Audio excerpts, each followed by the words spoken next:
In this video, I'm gonna teach you how to have two accounts on Project Sekai. It's a very quick and easy process, so make sure to follow along.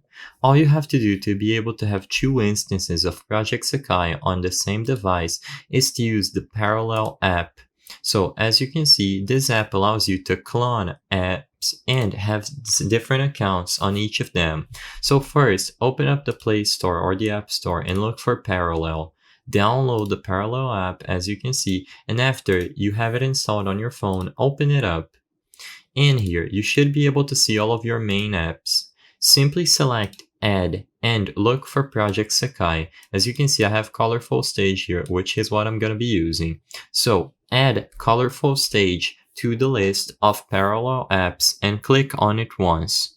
When you open up Colorful Stage through this method, it's gonna pretend that you are a completely new player, so you won't be prompted to log into the account that you use on the official app.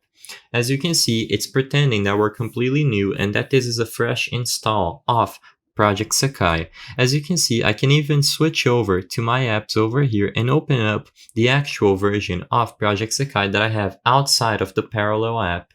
And as you can clearly notice, I can just log into my first account as usual.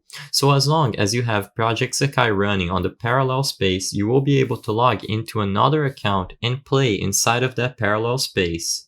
I hope I was able to help you on how to have two accounts on Project Sekai.